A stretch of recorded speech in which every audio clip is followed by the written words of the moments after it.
I mean, I didn't swear or reveal secrets. Oh, you've sworn. You've sworn. I'm Angela Duckworth. I'm Stephen Dubner. And you're listening to No Stupid Questions.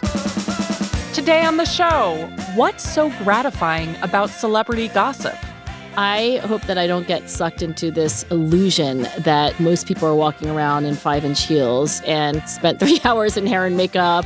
Also, what's the purpose of small talk? We're going to stick to small talk. And you know what? That's okay. We don't need to be friends.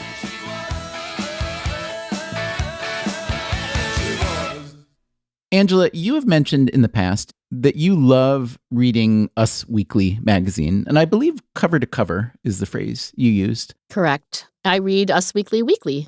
I would like to know why you love it so much and whether you consider it a, quote, guilty pleasure, or is it something more or different from that? I love Us Weekly for so many reasons, Stephen. And I'm not sure I feel guilty about it as much as I used to, maybe when I was on tenure track to become a professor who didn't get fired. The reason, obviously, why I would feel guilty is that there's something base about looking at women and men parading around in sequins and whatever. Like John Stuart Mill, the philosopher, said that he's not commonly featured in Us Weekly, is he? No. I mean, he's dead. So the Mill quote you're about to give does not come from Us Weekly. It does not, although Us Weekly is always filled with quotable quotes. John Stuart Mill, the great philosopher, said there are higher and lower pleasures. And I believe that Mill made the claim that given the choice between the higher and lower pleasures, that we would always spontaneously choose the higher pleasure, which is correct only to people like John Stuart Mill and incorrect for really everyone, because most of us just want to eat pizza and binge watch Netflix and read Us Weekly. Can you tell us a few things that you've learned and or enjoyed from Us Weekly? Because I have to admit, I've close to total ignorance of what's in it. The premise is that in the last week, these celebrities have lived another 7 days, and there was the opportunity to photograph them and interview them about their latest movie, et cetera. And the issue always has this very familiar structure. You open it up, and there's always this spread of one kind of dress, like they're all pink or they're all by Louis Vuitton. And then you get to see all these different celebrities wearing it, and that's kind of fun. And then there is a piece called Stars. They're just like us. And that could be a picture of John Travolta putting gas in his Winnebago. Or it could be Julia Roberts at the grocery store with her own cart. And you're like, she's just like me. I also go to the supermarket. Is the motivation to be inspired by the lives of these celebrities? Is it to feel like you're part of their world momentarily? Is there some schadenfreude involved? I think there's probably a variety of gratifications. One is, by the way, just looking at really hot people. And why is that fun? Because I would assume that most people, when they get a high dose of really good-looking people, would feel worse about themselves, not better. There is some research showing that when we are in a context where the people are somehow our peers, that if everybody's looking great, we can feel worse. Upward social comparison to your peers can make you feel terrible. But when I look at Angelina Jolie, I'm not thinking, oh gosh, I don't look as good as Angelina Jolie. She's in a different universe. Even though there's the stars, they're just like us. It's obvious to everyone that they do not live in Hollywood and they are not celebrities. And so I am not picking up Us Weekly and feeling bad about myself for not looking like people did at the Oscars. You're saying two things that are, in a way, opposite. You're saying stars, they're just like us. They do things that we do all the time. And stars, they're nothing like us. They are a different category of people. Do you see the depth and the complexity of Us Weekly now, Stephen? I'm starting to appreciate it. By the way, we wouldn't need the stars, they're just like us feature if it were obvious that stars were just like us. So the fact that they have a picture of John Travolta getting gas for his car or whatever it is because they are not like us. You appreciate these glimpses that they are sometimes living a quotidian life like the rest of us. You mentioned that earlier when you were untenured, let's say, you might have not promoted your reading of Us Weekly as aggressively as you now might. But I am curious whether you now see it as, like I said, a guilty pleasure, or is it just a pleasure, which we all pursue, except for John Stuart Mill, apparently, and that you feel no guilt about it? And I certainly don't mean to make you feel guilty about it. That's not my intention. Here's the part that I do feel a little bit guilty about. It's like, who took this picture of John Travolta picking up a takeout container from Qdoba? The paparazzi must be following him all the time. What a terrible thing to be hounded by scores of photographers. Princess Diana being chased by the paparazzi, leading to her untimely death. I mean, this is like eating meat. It tastes good, but you're kind of like, yeah, a lot of cruelty involved in producing this. And so I feel a little guilty about that. I learned in reading a piece in The New Yorker that the phrase guilty pleasure, when it first appeared in the New York Times, which was in 1860, it was used to describe a brothel. That is a guilty pleasure, I guess. This is a very G-rated guilty pleasure then, relative to that. So let's talk about the upsides and downsides of gossip. I have read that there's psychological research arguing that gossip is really an elemental part of humanity. Can you tell us about that? The strongest arguments, I think, come from people who are evolutionary psychologists, and the functional purpose of gossip, these scientists would argue, is that it's the communication of very important information. For example, if you are gossiping about people that are at your office, who's really enemies with whom and what they said, that's inside information that could be helpful. You know who to avoid and you know who to ally yourself with. Because we are social species, gossip is a way that we can get and give valuable information at relatively low cost. What sort of information is Us Weekly delivering to you? Because it's not information about people you know or that you'll interact with. I think this question is good in that if I'm not getting information about anybody in my direct social network, I'm getting information about, Bruce Springsteen. How is that helpful to me? You might run into him sometime because he's another Jersey guy. I would love to run into Bruce Springsteen.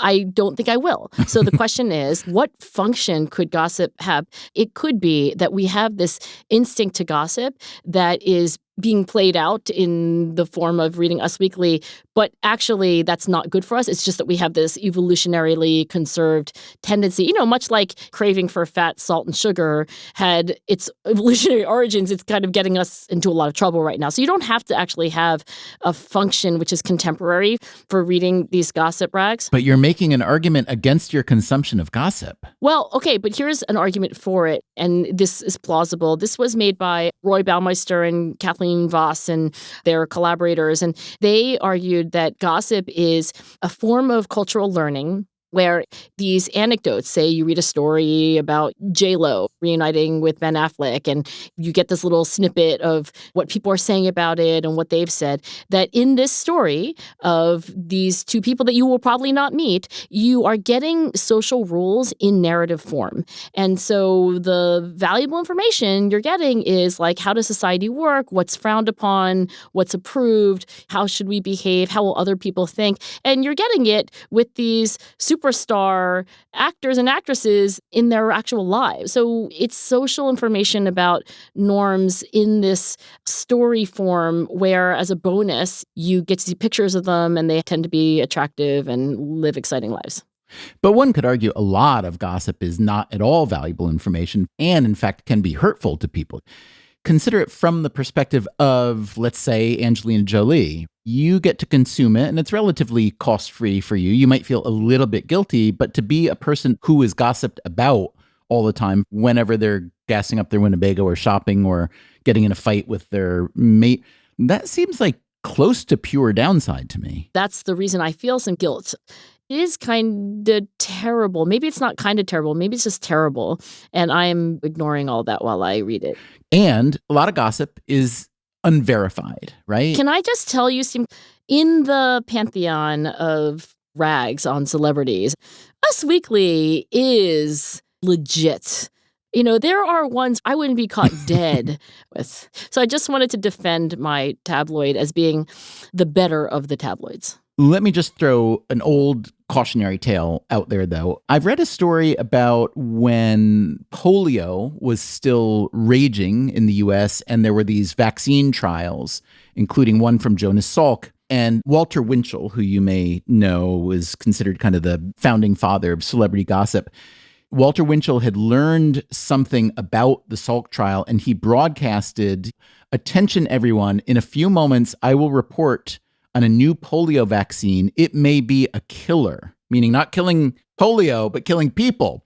And apparently, Winchell had heard this from a scientist who'd been fired by the president of the Foundation for Infantile Paralysis. So it turned out to have been a disgruntled and bad source. That said, the National Foundation for Infantile Paralysis estimated that this report by Walter Winchell led to about 150,000 children, or 10% of the overall study population, dropping out of the Salk trial. So that would be an example of where essentially gossip could have really a pretty gigantic negative social effect. Wait, Stephen, you said you were not trying to make me feel bad about reading Us Weekly, correct? Am I failing? I feel like that story is something that would give me pause. And then I'm trying to graft that onto like Jennifer Aniston's new haircut and what's going on with Tom Cruise really on set. And then I'm trying to figure out whether what you're saying about polio and vaccines is something that I have to worry about. Now I feel as bad as I'm making you feel. No, I'm just pausing. I will say this. When people become celebrities, it is usually not by accident. They don't wake up one day and accidentally find themselves in Hollywood trying to make it in movies and television and so forth. I know this sounds like rationalization, and maybe it is, but if they are going to make that deal with the devil that says, okay, I get to do this thing that I love and I get all the perks of fame,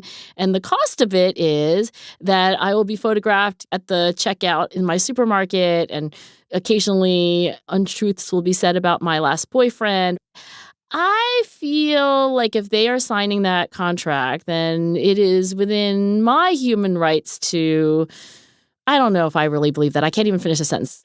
All right. Since you're on the fence, let me just offer one more thought. I think about this when I think about how people consume news, often a little bit out of context. In other words, you might have a feed of headlines that don't have the articles. Or a quote from something which is excerpted, but nobody actually clicks on the link to the full story. Exactly. I think one downside of consuming a lot of news is that people tend to think that the anomalous is normal. In other words, when you're always reading about some heightened event, some tragedy or scandal or political fight, whatever, since, let's be honest, that's what the news usually covers. It's new. That's what makes it news. Then it's easy to start to believe that is typical behavior. And that gives people a warped outlook on how the world really operates. And I'm curious whether you think that celebrity gossip is another version of that, in a way that you're consuming this information that is inherently anomalous. Because the stars are not just like us. And yet, I wonder if perhaps subconsciously we treat it as if it is a little bit more normal than it is, and if that might have any downsides or upsides. I hope that I don't get sucked into this illusion that most people are walking around in 5-inch heels and wearing 2 pairs of Spanx and spent 3 hours in hair and makeup, or that it's normal to start your day with a kale smoothie like all these celebrities seemingly do. But that does sound like something you would do. No, the kale smoothie or the heels? Kale smoothie. You've had a kale smoothie. I have had a kale smoothie. It is true. Guilty as charged. Have you or have you not had a kale smoothie in the last 90 days? Oh, not in the last 90 days. It's not that good. If you want to go that route, you go with spinach, Stephen, because it disappears and it turns it this like sludgy gray color, but doesn't taste any different. I think if I had, for example, self-image problems, I think reading Us Weekly could be dangerous because to some extent it creates a standard of beauty or a norm of behavior that's not healthy. Not having those issues, mostly what it is on a Friday night, when I curl up in the fetal position with my Us Weekly, eagerly anticipating all those features I've come to love. Fashion Police, by the way, is at the end, and 25 Things You Didn't Know About Me, all those things which I greedily devour. I think mostly I'm looking at pictures of hot people. Don't have to read a lot because it's heavy on the pictures, not very heavy on the text. And I have some weird para-social relationship with these people because I've been reading the same magazines for so long that I almost feel like I know the life history of Ben Affleck as a friend would. And aside from that guilty twinge from like, ooh, what was the cost of getting this? I feel mostly like it's okay. Last question, Angela Duckworth. Let's say that next week in Us Weekly, there is Angela Duckworth in a 25 Things You Didn't Know About Me feature. What is number one? The number one thing you don't know about Angela Duckworth is that Angela Duckworth would love to be in the back of Us Weekly saying 25 things you didn't know about Angela Duckworth. Still to come on No Stupid Questions, Stephen and Angela discuss the value of small talk. I would like to, for most of my neighbors, wave to them cheerfully without breaking stride.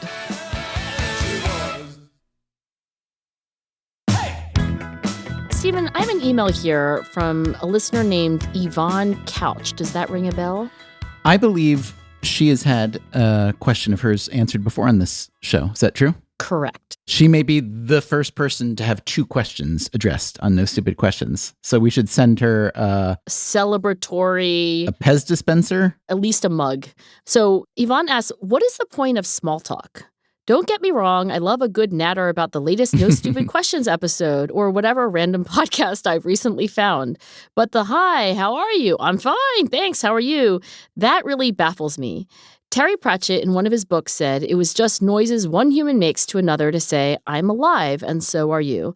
I would get it more if people actually cared how you were, but I'm not sure most of them do. Thoughts on the matter appreciated, as always.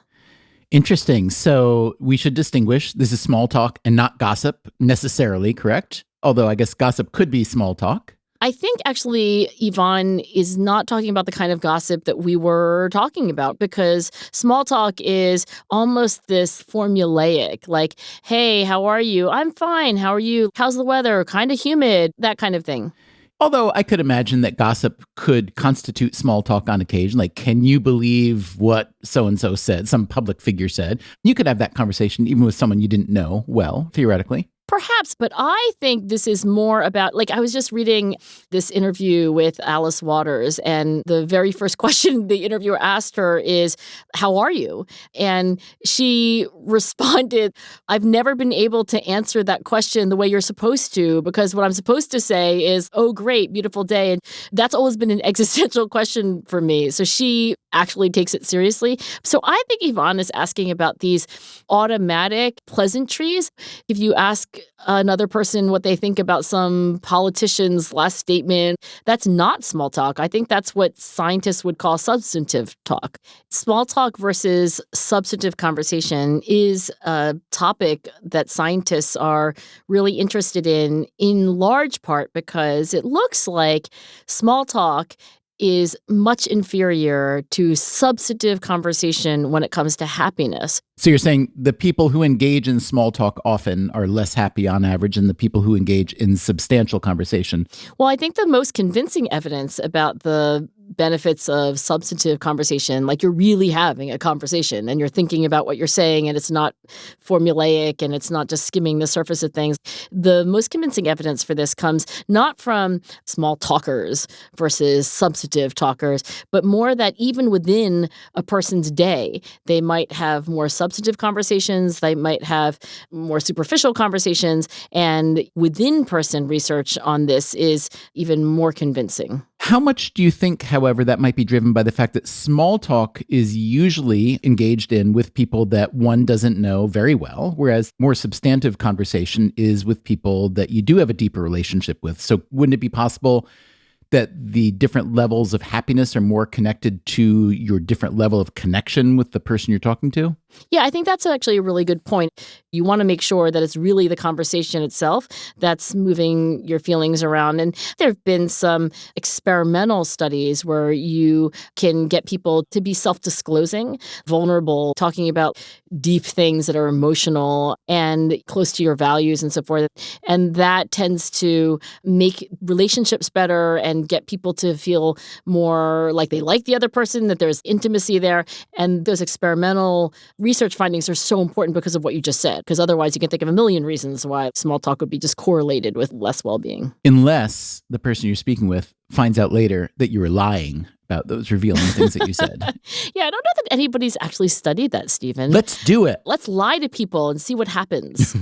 Okay, but I do wonder if Yvonne is being a little bit hard on small talk. So let me try to, I don't know if defend it, but at least talk it out a little bit. First of all, it's better than nothing. It's awkward to stand there in silence with other people, isn't it? We're expected to engage in some kind of conversation. Look, I have a husband who is constantly making small talk with neighbors, my civic husband, right? From your tone of voice, it sounds like you're not 100% on board with this small talk. I would like to, for most of my neighbors, wave to them cheerfully without breaking stride. But Jason wants to stop and ask about that new rhododendron that seems to be flourishing. I would call that medium talk. Rhododendron, that's like a step above. But like this kind of conversation happens a lot in coffee hour for church. I will confess that it's been a long time since I've actually been to church with Jason. But when I did go, I dreaded coffee hour. You're in this room with a bunch of people that you see once a week. By the way, during the service, you're not interacting. You're just all facing the same direction.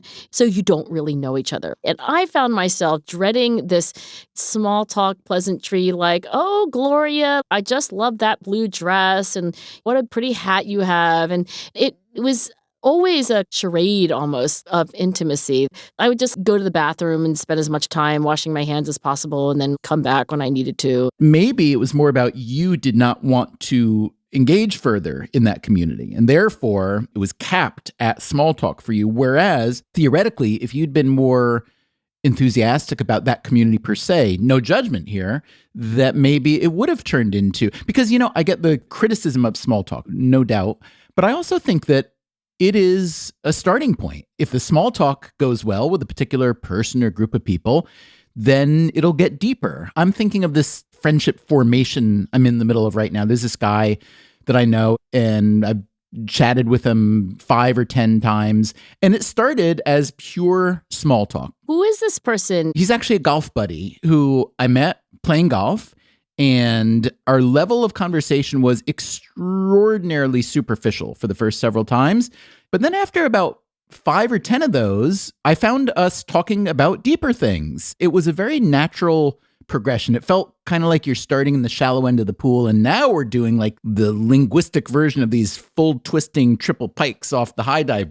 We're talking about real stuff, and I don't think it would have started without small talk. So I'm not so sure that we should dismiss it out of hand. What you're saying is that this is the entry point to a human relationship. And if you're like, hey, this is kind of dissatisfying, you're like, of course it's dissatisfying. It's the entry point. It can lead to a more meaningful relationship and more meaningful conversation. But it could also be that this guy that I've come to like, that there were 9 other guys that I didn't like, and the small talk stays small talk. And that's fine. You don't want to be friends with everybody, right? Okay, fair point. And by the way, I think there is a social lubricant function of small talk. Maybe that's part of the glue that holds us together. You know, we do want a best friend. We do, for many of us, want a romantic partner for life. But we must also want these weaker social ties, just to have a neighborhood where you walk around and you do wave pleasantly to people and know a little bit about them. Which is what you want. You don't want to talk about the rhododendron, but you're happy to have the wave. I also think that small talk is useful as a way to set a boundary. Like, yes, you and I, we are communicating, but we don't have the kind of relationship where we're going to engage in big talk or deep talk. We're going to stick to small talk. And you know what? That's okay, because we don't need to be friends. And it reminds me of other linguistic strategies, the formal and familiar versions of words in French. Sometimes you're vous and sometimes you're tu. Yeah. I just don't want to toss out the small talk with the big talk. You know, I just learned of this interesting research about work from home or work from anywhere. We've been in this pandemic for 15, 16 months and starting to come out of it. And every firm and employee in the world is basically wondering, if I was able to do remote work, how much of my work will be remote in the future? How much should be in person? What does it mean for real estate, for companies, for personal relationships, and so on. And this one researcher found really useful what was called a virtual water cooler. Different people within a firm, especially the kind of people who typically wouldn't share a meeting, let's say, when they were invited into a virtual water cooler and engaged there, it led to really significant information exchange, and in some cases, deeper relationships, in some cases, hiring or promotion that wouldn't have happened otherwise. And that, to me, is like the epitome of the potential for small talk. And if it can be done even virtually in a Zoom, I think it's not to be discounted so easily. The proverbial water cooler as a metaphor for what we're missing when we're not all in person. I've never actually seen anybody standing around. I think bottled water killed the water cooler. But we actually used to have a water cooler, literally, with one of those 60-gallon clear plastic jugs that you'd have to tilt over and boom, boom, boom, boom, boom. And I've gotten water out of the water cooler, but I've never seen anybody stand around the water cooler and socialize. Usually after you get the water, you go back to your desk. For all we know, it may be even easier with software than it is in person. We've talked about a similar thing in the past. I mentioned that one reason photographers still love black and white is because it kind of sharpens the intensity of the focus, not the camera focus, but the topical focus. The color makes it almost too rich, too dense, too lifelike. And instead, black and white can sharpen what you're actually looking at. It may be that virtually, that kind of small talk is better because you're not dealing with all the in-person cues that happens when 2 people or 5 people talk with each other.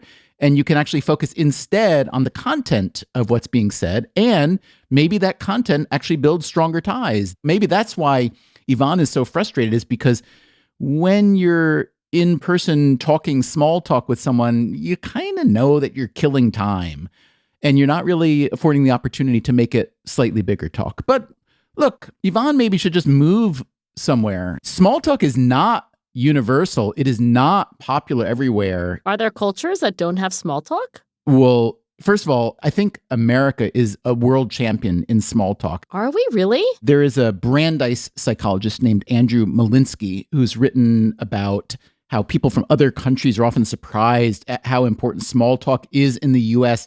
and how naturally and comfortably people seem to do it. I'm sure you know the cross-cultural psychologist Michelle Gelfand.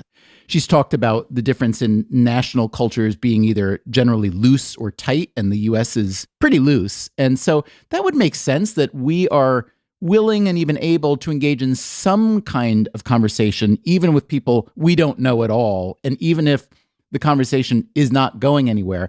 But not everywhere is this the case. So in Finland, for example, small talk is seen, as I understand it, as a total waste of time. There is apparently a national saying which says, silence is gold, talking is silver. Now I'm trying to picture these Finns standing around in silence. Are they really just not saying anything to each other unless they're going to drop a deep insight? I mean, I'm trying to imagine what social life looks like in the absence of these pleasantries. Feels awkward. Okay, let me ask you this then. What would your best advice be for Yvonne or anyone who chafes at the emptiness of small talk? What would your best advice be for turning small talk into something more substantive? So, Yvonne, you might enjoy research that says substantive, self-disclosing conversations. By self-disclosing, I mean you are revealing something personal about yourself. Like, let me tell you about my last colonoscopy, that kind of thing? That would be self-disclosing, Stephen. I know my friend Mark Brackett at Yale would prefer people ask each other, not how are you, but how are you feeling? How are you feeling might invite, like, actually, I'm kind of tired right now, as opposed to how are you, which gives you the reflexive, I'm fine, how are you? So there are paths to this more substantive and self-disclosing kind of conversation. One question I might have for Yvonne, though, is whether she considers herself an introvert or an extrovert, because it turns out that when you ask people to be a little more socially engaged with other people, basically act like an extrovert would, introverts can actually get a short-term boost in mood. If they act like extroverts, they can feel better in the short term, but they also find it kind of exhausting. I'm thinking about research that was just published by Jessie Sun, who's a postdoc I know, and her colleagues. And I find that really interesting because I remember reading Quiet by Susan Cain, and she had claimed that introverts are exhausted by some of the requirements of socializing. So I'm all for substantive conversation, but I do think getting over that speed bump, it can be a little bit more exhausting for some of us than for others. Right. Did we have small talk when we first met? No, because I think our first conversation, you were like interviewing me about what I really thought about something. Yeah, and I remember afterwards, you sounded a little bit pissed off, actually. You got me to say things that I was like, I probably shouldn't say those in an on-air interview. I mean, I didn't swear or reveal secrets. Oh, you've sworn. You've sworn. Well, but not in that conversation. I think I just said things that were more speculative. I was like, well, if you want to know what I really think, I think I was just astonished that I had done that. I was like, damn, you must be a good interviewer. But I think that you like to disclose. Yeah, I'm a little bit of a self-disclosure, true. But in a very appropriate measure, as a means to either express or to signal to the other person, which is a really nice thing to do as a conversationalist, that I am willing to disclose. And therefore, if you choose to also disclose, I welcome that. That's what a conversation is. You're good at that. Well, thank you. And if that's true, why have I had so many dissatisfying... Why do you hate coffee hour so much? What's up with me and coffee hour? Can I float a theory here? Yeah, go. Because you mentioned that you were going to church for a while, but you're not any longer. And it sounds, this is just me totally speculating, but maybe the hatred of small talk at the coffee hour was just connected to the fact that that was a place you did not want to be. And therefore, you didn't want to disclose and have substantive conversation. Like the Angela who discloses and is substantive is in a different kind of circumstance and with a different set of people than the people who are going to the coffee hour after the church service. That would be my theory. I have to say that I really like these people who go to Overbrook Presbyterian Church. They're community-oriented, and they're smart, and they're friendly. Not going to church really wasn't because I was just avoiding coffee hours. More like I just didn't want to go to church anymore, but that's a whole other conversation. Maybe it was that in this pleasantry exchange, there was no progression. But I think what this conversation is making me realize is that isn't inevitable. For example, there's this one woman, Natalie, whom I loved to hunt down at coffee hour. I would scan the room looking for Natalie, and I would make a beeline to Natalie if I found her. And that is because we had progressed beyond small talk to friendship. I knew her 2 kids, and she knew mine, and she was a medical doctor, so whatever medical thing had happened in the last week to anyone, I was like, Natalie, I have to ask you a question. So I think maybe what this is telling me is that I need to figure out how to get beyond the first opening moves of small talk and not get trapped. And that's possible. I mean, look, no one's saying you have to. You could model yourself on Calvin Coolidge. The president? Yeah. Silent Cal, he was called. I didn't know that. He was a man of few words, and he particularly hated small talk. By the way, was he a good president? I don't know that. I just know that he didn't like small talk. He was once described as an eloquent listener who could be silent in 5 languages. And his wife told this story once where he'd gone to a party or some gathering, and the hostess of the party said to Calvin Coolidge, "I made a bet today that I could get more than 2 words out of you." And Coolidge said, "You lose." Okay. Well, look, if you came up to me at coffee hour and you said anything like that, I think I would like coffee hour a whole lot more. No Stupid Questions is part of the Freakonomics Radio Network, which also includes Freakonomics Radio, People I Mostly Admire, and the Freakonomics Radio Book Club. This episode was produced by me, Rebecca Lee Douglas, and now here's a fact check of today's conversations. Angela says, in the pantheon of rags on celebrities, Us Weekly is legit. According to a 2010 report by the now-defunct gossip website Gawker, 35% of Us Weekly's cover stories and 59% of the unconfirmed reports turned out to be true during the 20-month period that Gawker reviewed. So legit might be a misleading description, but the investigation did find that Us was actually the most accurate magazine out of all the tabloids they looked into. OK magazine had a 7% cover accuracy and just 14% overall accuracy. And only 9% of Star magazine's cover stories turned out to be true, with a 12% accuracy overall. Also, Angela recalls that 19th century philosopher John Stuart Mill believed that humans would always choose higher, more intellectual pleasures over lower, base pleasures. This is an exaggeration. In his 1861 work Utilitarianism, Mill does claim that higher pleasures are more intrinsically valuable, but he also says that they are, quote, preferences of a competent judge. Whether or not he would deem Us Weekly readers competent judges is hard to say. Finally, Stephen and Angela wonder whether Calvin Coolidge was a, quote, good president. Since 1982, the Siena College Research Institute has conducted a survey of historians and political scientists during the second year of the first term of a new president. Participants rank presidents across 20 different categories, ranging from integrity to ability to compromise. These historians don't seem to think Coolidge was great, but they don't view him as the worst of the worst either. In the most recent survey, he comes in at 31 out of 44 presidents. George Washington ranks at the top of the list, and Andrew Johnson comes in dead last. That's it for the fact check. No Stupid Questions is produced by Freakonomics Radio and Stitcher.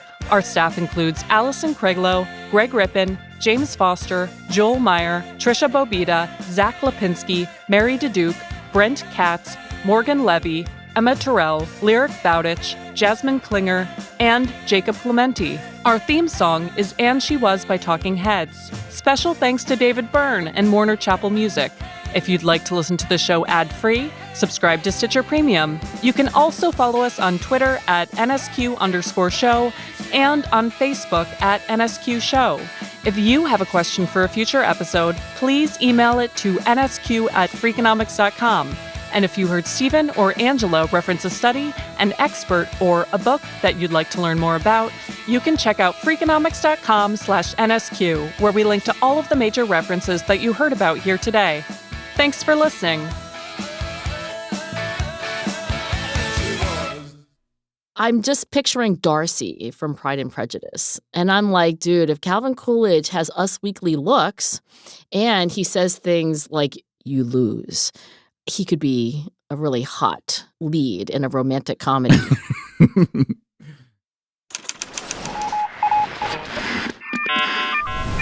The Freakonomics Radio Network. Stitcher.